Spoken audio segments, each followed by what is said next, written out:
Hello दोस्तों, स्वागत है आप सभी का आपके अपने यूट्यूब चैनल जैकपुर पे। आज के इस वीडियो में हम डिस्कस करने वाले हैं क्लास 10th का सोशल साइंस का सब्जेक्टिव मॉडल सेट से क्वेश्चन आंसर।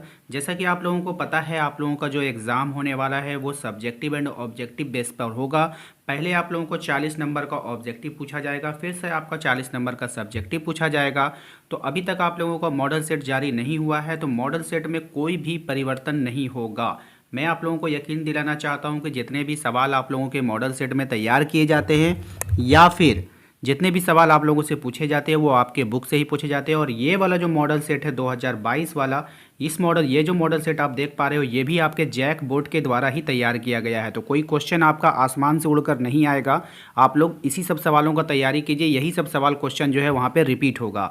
तो सारे सवाल को हम लोग देखेंगे। देखिए क्या है, झारखंड शैक्षणिक अनुसंधान शिक्षण परिषद रांची के द्वारा द्वितीय सावधिक परीक्षा जो है आपका 2021-22 में ये मॉडल सेट तैयार किया गया था। आप देख पा रहे हैं क्लास 10th है आपका, विषय है सामाजिक विज्ञान, 40 नंबर के लिए पूछा गया है। समय आपको इस तरह से 1.5 घंटा दिया जाएगा। यहाँ पर आप कुछ निर्देश है, आप वीडियो रोक कर पढ़ सकते हो, इसी प्रकार से आपको निर्देश दिया जाएगा। तो सबसे पहले देखिए हम लोग यहाँ पे अति लघु प्रश्न किन्हीं 5 प्रश्नों का उत्तर दे, यानी आपको क्या होगा, वहाँ पे 7 प्रश्न आपको दिया जाएगा। इन 7 प्रश्नों में आपको जो है 5 प्रश्नों का उत्तर आपको दिया जाएगा। तो हम लोग चलिए स्टार्ट करते हैं सबसे पहले सवाल से। सबसे पहला सवाल देखिए यहाँ पर क्या है, रिंडर पेस्ट से आपका क्या तात्पर्य है आपको बताना है। क्वेश्चन नंबर 1 काफ़ी इंपॉर्टेंट, बहुत अच्छा सवाल।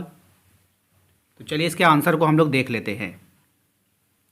तो चलिए हम लोग इसके आंसर पे आ चुके हैं और आंसर आप लोगों के सामने है। और आंसर पढ़ने से पहले हम आप लोगों से यही कहेंगे, यदि आप हमारे चैनल पे पहली बार आए हो तो प्लीज़ चैनल को सब्सक्राइब करके घंटी के बेल आइकन को प्रेस कर लेना, ताकि हर एक वीडियो का नोटिफिकेशन आपके मोबाइल पर जाता रहे। और आपके अपने इस चैनल जैकपुर पर जो है आप लोगों को बिल्कुल फ्री में क्लास 10th का जो है प्रिपरेशन कराया जा रहा है। तो चैनल को सब्सक्राइब करें, वीडियो को लाइक करें, शेयर करें सभी दोस्तों के साथ। तो चलिए स्टार्ट करते हैं। देखिए रिंडर पेस्ट से आपका क्या तात्पर्य था, तो पशुओं में प्लेग की बीमारी को रिंडर पेस्ट कहते हैं। पशुओं में एक बीमारी होता था प्लेग।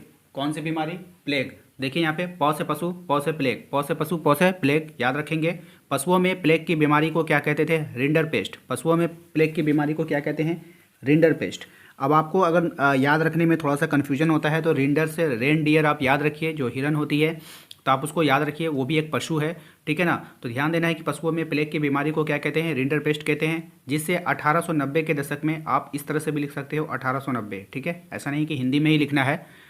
तो जिससे 1890 के दशक में हजारों में अफ्रीका के पशु मर गए, जिससे स्थानीय लोगों की आजीविका और अर्थव्यवस्था पर बड़ा प्रभाव पड़ा। अब देखिए होता क्या है कि बहुत सारे लोग जो है जानवरों को, पशुओं को पालते हैं। कोई दूध का व्यापार करता है, कोई मांस का व्यापार करता है, बहुत से लोग भेड़ बकरियां पालते थे जिससे वो ऊन का व्यापार करते थे। तो हुआ क्या कि जब वो प्लेग की बीमारी आई तो सारे के सारे पशु जो है क्या हो गए? खत्म हो गए। सारे के सारे पशु क्या हो गए? खत्म हो गए। जिनसे होगा क्या, उनकी आजीविका, उनकी जो जीवन की रहने सहने की जो ये थी उस पर उसका प्रभाव पड़ेगा, ठीक है। अर्थव्यवस्था पर भी प्रभाव पड़ेगा, वहाँ के इकोनॉमी पर भी प्रभाव पड़ेगा, है ना। सभी लोग जो क्या थे, गरीब परिवार के थे। अब सारा के पशु मर जाएगा तो वो खेती कैसे करेंगे, ऊन कैसे बेचेंगे, दूध कैसे बेचेंगे, तो ये सब इन पर प्रभाव पड़ा, ठीक है। तो यही आपका आंसर हो जाएगा, इसको आप लोग नोट कर लेना। ओके, चलते हैं अगले सवाल पे। अब देखो अगला सवाल क्या है हमारा। अगला सवाल क्या रहा है, औद्योगिक क्रांति सर्वप्रथम कब और कहाँ हुई थी, इसके बारे में आपको बताना है। काफ़ी इंपॉर्टेंट सवाल है, कोई भी सवाल इग्नोर करने लायक नहीं है, सभी जैक बोर्ड के द्वारा बनाया गया है। तो आप लोग ये सब सवाल का जो तैयारी अच्छे से करके रखना, ठीक है। चलिए देखते हैं इसके आंसर में क्या होगा। 18वीं शताब्दी में उत्तरार्ध तथा 19वीं शताब्दी के पूर्वार्ध में पश्चिमी देशों की तकनीकी, सामाजिक, आर्थिक एवं सांस्कृतिक स्थिति में काफ़ी बड़ा बदलाव आया। इसे ही हम लोग क्या कहते हैं? औद्योगिक क्रांति कहते हैं। इसे ही क्या कहते हैं? औद्योगिक क्रांति के नाम से जाना जाता है, ठीक है। और इंग्लिश में इसको इंडस्ट्रियल रिवॉल्यूशन के नाम से भी जानते हैं। ओके, तो यहाँ पे आप देख पा रहे हैं इसके आंसर को, तो इसको आप लोग नोट कर लेना। और औद्योगिक क्रांति की शुरुआत कब और कहाँ हुई, अगर आपको ये भूल जाते हो, अगर ये आंसर आपको याद नहीं होता है तो आप वहाँ पे शॉर्ट में लिख सकते हो कि आपका 18वीं सदी के जो स्टार्टिंग पीरियड में जो हुआ था ये, तो क्या हुआ था? इंग्लैंड में हुआ था। कहाँ हुआ था? इंग्लैंड में हुआ था। इसको आप लोग याद रख लेना, ठीक है ना। कहाँ हुआ था? इंग्लैंड में। ओके, चलो ये भी आप याद रखोगे तो आपका यहाँ से भी आंसर कन्फर्म हो जाएगा। यानी कि अगर 2 नंबर का सवाल होगा तो आपको 1 नंबर तो मिलेगा ही मिलेगा। चलते हैं तीसरे सवाल पे। क्वेश्चन नंबर 3 में कह रहा है, घरों में उपयोग किए जाने वाले 2 ऊर्जा संसाधनों के नाम आपको लिखना है। जो हम लोग घर में कौन कौन से ऊर्जा संसाधन का उपयोग करते हैं, 2 का नाम लिखना है, ठीक है। हम यहाँ पे आपको 4 का नाम बता देते हैं, आप वहाँ पे एग्जाम में 2 का नाम लिख लेना। देखो यहाँ पे हमने लिखा है लकड़ी, गोबर, कोयला, द्रवित पेट्रोलियम गैस, है ना, लकड़ी भी हम लोग यूज़ करते हैं, गोबर भी यूज़ होता है, गोबर का मतलब गोबर सुखाकर जो उसको जलाया जाता है गाँव में। उसके बाद है कोयला, उसके बाद है द्रवित पेट्रोलियम गैस। ये सब घरों में उपयोग किए जाने वाले ऊर्जा के क्या हैं, संसाधन है। तो इसको आप लोग अच्छे से नोट कर लेना। नेक्स्ट सवाल पे। अगला सवाल देखिए क्या है, भारतीय राष्ट्रीय कांग्रेस की स्थापना कब हुई और इसके संस्थापक कौन थे। काफ़ी इंपॉर्टेंट सवाल है, बहुत ही इंपॉर्टेंट है, तो इसको भी आप लोग अच्छे से देख लो और याद कर लो। देखो इसके आंसर में लिखना है आपको, भारतीय राष्ट्रीय कांग्रेस की स्थापना 28 दिसंबर 1885 को मुंबई के गोकुलदास तेजपाल संस्कृत महाविद्यालय में हुई थी। इसके संस्थापक A.O. हुयूम थे, जिन्होंने कोलकाता के व्योमेश चंद्र बनर्जी को अध्यक्ष नियुक्त किया था। तो ये आपका पूरा और पूरा सटीक आंसर हो गया, ठीक है। लेकिन अगर आप लोग भूल जाते हो या आपको एग्जाम में कन्फ्यूजन होता है तो आप सिर्फ इतना भी लिख सकते हो कि भारतीय राष्ट्रीय कांग्रेस की स्थापना 28 दिसंबर 1885 को हुई थी और इसकी स्थापना किसने की थी, A.O. हुयूम ने। बस इतना भी अगर आप आंसर लिखते हो तो आपको 1 से 2 नंबर मिल जाएगा, ठीक है, क्योंकि ये शॉर्ट क्वेश्चन है, समझ रहे हो। अगर आपको याद करने की कैपेसिटी तो आप पूरा याद करो, अगर आप इसको पूरा याद नहीं कर सक रहे हो तो आपको सिर्फ इतना बोलना है कि भारतीय राष्ट्रीय कांग्रेस की स्थापना 28 दिसंबर 1885 को A.O. हुयूम द्वारा की गई थी, बस इतना। A.O. हुयूम, यहाँ से ये नाम याद रख लेना, ये इसके संस्थापक थे और कब की गई थी, 28 दिसंबर 1885 को। ओके, चलो अब नेक्स्ट सवाल पे चलते हैं। अगला सवाल है हमारा, लोकतंत्र की 2 चुनौतियों को लिखें। यानी लोकतंत्र में क्या क्या परेशानियां आती है आपको उनको लिखना होगा। 2 चुनौतियों को हम 3-4 चुनौतियां आपको बता देंगे, कम से कम 2 भी आपको याद रहेगा तो आप वहाँ पे एग्जाम में लिख पाओगे। चलो देखो यहाँ पे हमने लिखा है, लोकतंत्र में निम्नलिखित चुनौतियां होती है। कौन कौन सी चुनौतियां होती हैं, चलिए इसको देख लेते हैं। सबसे पहले होता है शिक्षा का अभाव। लोकतंत्र में अक्सर आप देखोगे शिक्षा का अभाव होगा, क्योंकि लोकतंत्र जो होता है वो नेताओं के द्वारा उसमें शासन होता है, तो वहाँ पे जो शिक्षा गाँव तक पहुँचने में काफ़ी समय लगता है। बीच में जो बहुत सारे लोग जो है उसमें घपलाबाजी कर जाते हैं, इस कारण से शिक्षा जो वहाँ पर खराब हो जाता है। सामाजिक असमानता होती है बहुत सारी लोकतंत्र में, है ना, जाति का भेदभाव, धर्म का भेदभाव, ये भी इसकी समस्या है, मतलब ये भी नहीं होना चाहिए। चुनौतियों का मतलब समझ रहे, चुनौतियों का मतलब अभाव नहीं, चुनौतियों का मतलब है कि आपको क्या क्या चीज़ का सामना करना पड़ेगा। सबसे पहले तो शिक्षा का अभाव होगा, आपको शिक्षा समाप्त करनी होगी, ठीक है। मान लेते हैं कि आपको मैंने प्राइम मिनिस्टर बना दिया, तो आपके सामने क्या क्या चुनौतियाँ हैं, बोलिए। आप, हमारा देश क्या है, लोकतंत्र है ना, तो हमने आपको क्या बना दिया, प्राइम मिनिस्टर, आप प्रधानमंत्री बन गए।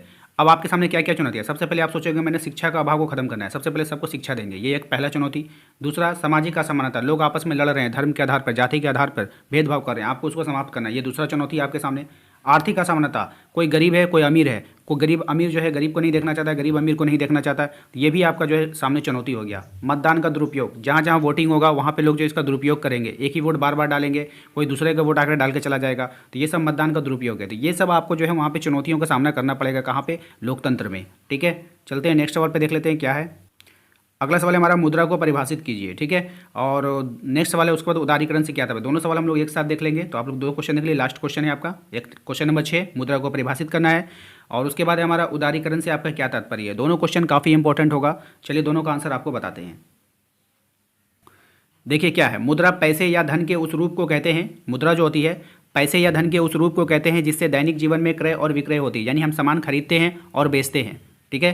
तो वो किसके द्वारा होता है, मुद्रा के द्वारा होता है। इसमें सिक्के और कागज़ के नोट दोनों आते हैं, ठीक है। तो ये आपका सटीक आंसर है, इसको याद कर लेना। नेक्स्ट सवाल क्या है हमारा, उदारीकरण से आपका क्या तात्पर्य है। देखिए, उदारीकरण का अर्थ ऐसे नियंत्रण में ढील देना या उन्हें हटा लेना है जिससे आर्थिक विकास को बढ़ावा मिले। यानी कि हम कोई कानून बनाए, ठीक है, हमने कोई किया कि हम, मान लीजिए हम सरकार है, हमने एक कानून बना दिया, कानून बनाने से हुआ क्या, मान लो कि हमने मछुआरों के लिए नदी पर, मछुआरों के लिए हमने कानून बना दिया कि आप ना यहाँ से आप मछली नहीं पकड़ सकते हो, इस एरिया के इलावा आप मछली नहीं पकड़ सकते हो, यहाँ पर से आप पकड़ोगे, ठीक है, मैंने कानून बना दिया। अब क्या हुआ कि मछुआरे यहाँ पर आए मछली पकड़ने, यहाँ से वो मछली पकड़ रहे, लेकिन वहाँ पर उतनी मछलियाँ आ नहीं रही है, तो क्या हुआ इससे, बोलो, इससे हुआ क्या, इससे जो है उसको आर्थिक संकट आ गया, है ना। अब वहाँ पे बिजनेस में रुकावट पैदा हो गई, तो अब हम क्या करेंगे, इस कानून में ढील देंगे, थोड़ा सा ढील देंगे। अच्छा ठीक है, एक काम करो, आप लोग जो है यहाँ पे सिर्फ 2 घंटा आकर के इधर मछली पकड़ सकते हो, बाकी के समय में आप नहीं पकड़ोगे। तो मैंने थोड़ा सा ढील दिया, किस लिए, बोलो, आर्थिक विकास को बढ़ावा देने के लिए, ताकि उनका रोजगार बढ़ सके, ताकि वो वहाँ से मछलियाँ पकड़ सके, बेच सके और अपना जीवन को जी सके। तो यही सब होता है जब हम कोई कानून में, या सरकार जो है कोई कानून में जो ढील देती है या फिर उसे हटा देती है, तो उसे हम लोग क्या बोलते हैं, उदारीकरण, नहीं समझते हैं, उदारवादी, थोड़ा सा नरम दिल करना, है ना। तो सरकार, जब कोई इंसान अगर नरम दिल करता है तो उसको हम लोग कहते हैं बड़ा उदारवादी है ये, ठीक है। उसी प्रकार से जब देश की सरकारें जब अपने फैसले को थोड़ा ढील देती है या फिर कोई फैसला हटा लेती है तो उसे हम लोग क्या बोलते हैं, उदारीकरण कहते हैं, यानी कि थोड़ा सा रहम करना पब्लिक के ऊपर, ठीक है ना। तो ये इसका आंसर हो गया, सटीक आंसर, इसको नोट कर लेना। तो उम्मीद करते हैं कि आप लोगों को आज का ये वीडियो पसंद आया है। वीडियो पसंद आया तो एक लाइक कर दीजिएगा, चैनल पे यदि पहली बार आए होंगे तो सब्सक्राइब करके घंटी के बेल आइकन को प्रेस कर लीजिए ताकि हर एक वीडियो का नोटिफिकेशन आपके मोबाइल पर जाता रहे। साथ ही साथ वीडियो के डिस्क्रिप्शन में जाइए, वहाँ पर आपको WhatsApp group, Telegram group, Instagram group का लिंक मिल जाएगा, उससे आप लोग ज्वाइन कर लेना। इसके अलावा मैं आप लोगों को बताना चाहता हूँ, जो गर्ल्स होंगी, जितनी भी लड़कियां होंगी, अगर वो हमारे ग्रुप के साथ जुड़ना चाहती है तो वो सिर्फ प्लीज़ टेलीग्राम को ज्वाइन करेंगे, व्हाट्सएप ग्रुप को ज्वाइन ना करें, ठीक है। आप लोग टेलीग्राम ज्वाइन कीजिएगा और अगर उनको कोई पर्सनल प्रॉब्लम आती है तो आप हमें व्हाट्सएप कर सकती हैं। गर्ल्स, ओनली गर्ल्स को अगर कोई प्रॉब्लम आती है तो आप हमें मैसेज कर सकते हो, ठीक है। बॉयज़ के लिए, आप लोगों के लिए व्हाट्सएप ग्रुप ओपन है, आप व्हाट्सएप ग्रुप ओपन यूज़ कीजिए। गर्ल्स जो है टेलीग्राम ग्रुप यूज़ करेंगी, व्हाट्सएप ग्रुप यूज़ ना करेंगी। और कोई प्रॉब्लम होता है तो आप हमें मैसेज कर सकते हो, आपका रिप्लाई दिया जाएगा। चलिए मिलते हैं हम लोग अपने अगले वीडियो में। Thank you very much, bye.